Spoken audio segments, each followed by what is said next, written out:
Welcome to Scene 2. Our first topic for this evening is, who are the fashion cyborgs?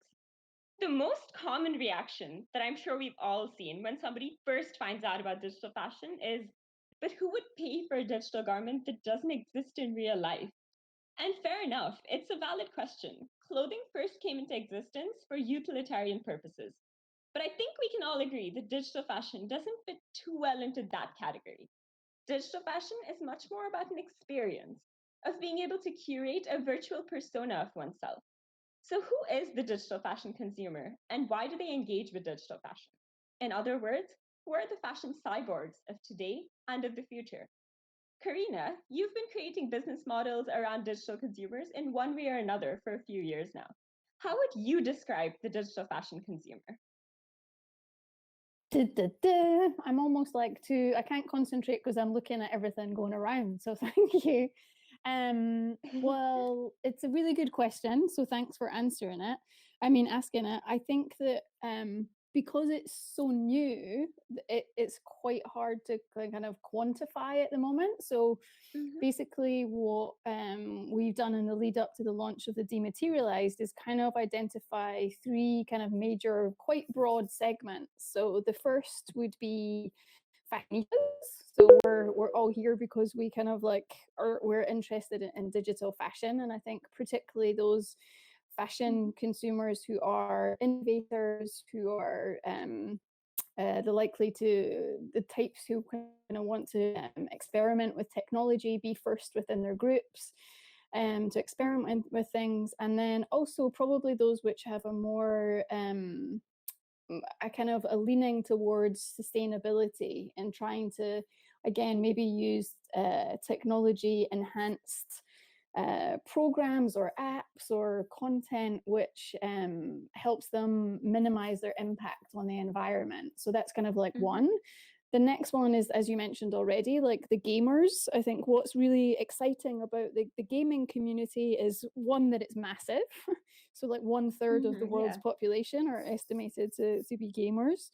Oh, wow. I think, yeah, second to that is the learned behavior of spending money on digital items is already there. So in some ways that they should be easier to communicate with and kind of pull along on the journey. And then the third group, which I'm quite new to, but it's something that because part of the Dematerialized is that you can pay in crypto, and also our digital garments are tokenized on the blockchain as NFTs, meaning that we are starting to get attention from the crypto community as well. And so it's really interesting to see if those three groups, is there one person that fits into all of them? Are they three very distinct groups? And as we kind of roll out from kind of beta into our next version, I think we'll start to see more patterns. So I hope that maybe answers a little bit. Oh, absolutely. That is super, super interesting. Thank you, Karina. At the moment, it seems to me like digital fashion has not yet truly penetrated beyond those who are part of the creative tech or the fashion industries onto kind of the regular customer. I just wonder, how far are we from making digital fashion mainstream?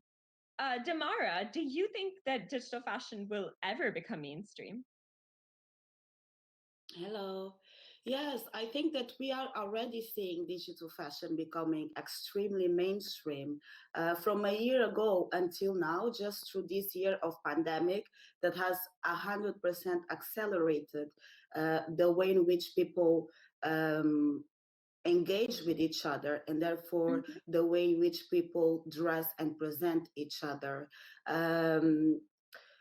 Virtual fashion will definitely become mainstream, but we are not really sure of what are the motivations and in which ways that it will become mainstream. My hopes is that we will see a sort of hybrid industry where analog clothes can then be updated with augmented and virtual graphics. My hope is that this future hybrid fashion is actually more focused on sustainability than it is focused on producing novelty. And above it all, that this new era of fashion is more focused on being inclusive of different bodies, dialogues, ethnicities, and identities, rather than a sort of elitist art world industry. And I think it's very curious to see how in under a year time span, how virtual fashion has grew in terms of investment, in terms of new brands like the Tribute brand, Couture XR, the Replicant brand as well.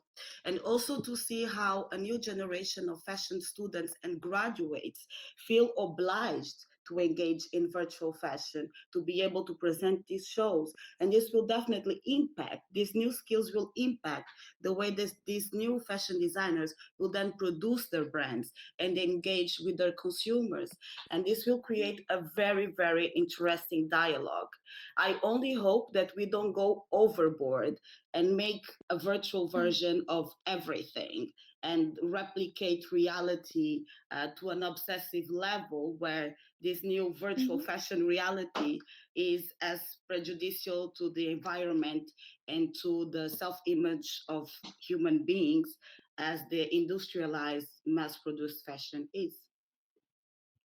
Oh, wow, that is an incredible vision and very interesting observations as well.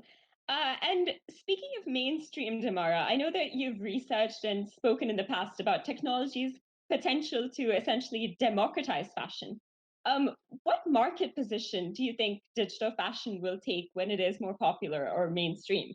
Do you think that digital fashion will be more of a luxury experience type of thing, or almost like an alternative to fast fashion?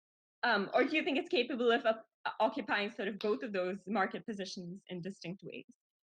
I think that digital fashion is going to occupy both of these positions and positions that we can't even conceptualize yet, because it's a completely different realm with different physics, realities, and necessities.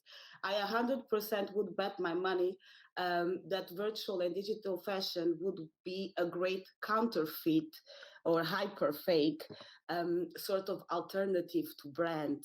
I also think that in terms of luxury, in the section of fashion luxury, we already see a lot of virtual fashion, but how does it enhance the experience of the consumer? I think that's the main question in a way. For example, Moschino launched that collection where the consumer could buy the t-shirt, the physical t-shirt, and then also download the OBJ version that their Sims avatar would wear. That's a very smart way that a luxury brand can use to then get in a different market. When it comes to fast fashion, there is definitely a space where fast fashion and digital fashion could merge. And for me, ideally, would be in that hybrid sense where you would go to Zara and buy a white t-shirt, and then you would have a Zara app where you can superimpose different quotes, different images, different colors, and different things onto that t-shirt, so that one analog garment can then become over 1,000 different virtual expressions of oneself. But I definitely see virtual fashion as a great way of also helping us rethink what is luxury in fashion. Exactly, what does fashion luxury means to us? Because up until now, it's the durability of a material, the craft, the process of making, the quality and the scarcity of that type of albino alligator leather that will make your bag cost $100,000. So what is virtual luxury fashion? Wow, that's certainly exciting. And I mean, I completely agree with you. Very exciting. Thank you, Damara. Karina, I love the concept behind your brainchild, Hot Second, where you can exchange physical clothes for a digital experience. And if we almost look at that as a larger concept, I'm curious about whether digital fashion could act as an alternative to overconsumption of very cheap fast fashion. What are your views on that? It's another really good provocative question that you've asked. I think something that's come up in as part of Hot Second, we started doing kind of free monthly workshops. And one of the things which I was actually kind of surprised that came up was that people said, if we, and maybe it leads on to something that Damara just said about if we replicate regular fashion, if you like, and we still, I don't know, sell it as something which is conspicuous or desirable, or I guess more in the kind of like volume stakes, that it's quite a negative thing, because we're still, even if we're selling digital fashion, we're still selling more products, and I mean that's a kind of discussion for another time. But actually, can you tell me the question again so I can just maybe answer it properly? Well, I'm just curious about whether digital fashion could almost act as an alternative to overconsumption of fast fashion, because, well, a lot of really cheap fast fashion brands, people buy it just for a picture on Instagram and things. Yes.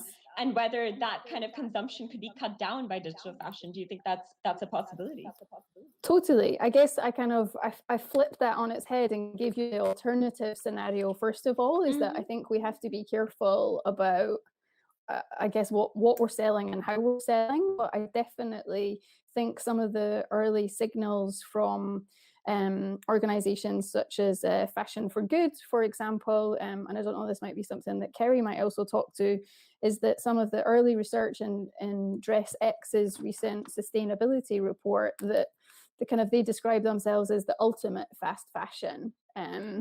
Because it does have a kind of lower impact on the environment. At Dematerialized, we're kind of being a bit more cautious about like how we are phrasing that kind of stuff, because we haven't yet done like a proper life cycle analysis on what's the impact of the blockchain element, what's the impact of potentially dressing consumers with AI instantly. So I still, in my kind of heart and my intuition, I still think that digital garments from creation to use and even kind of like resale will have a lesser impact on the environment, but I think we're not sure as yet. But I think the thing that I'm most excited about, and is the reason why I got into this space in the first instance, is that it provides another choice. It provides another alternative. And to me, that's probably one of the most exciting things as a consumer and as someone who also wants to be a kind of player in this space. Yeah, that's amazing. I mean, I certainly hope so as well. I think it could be an amazing alternative to fast fashion.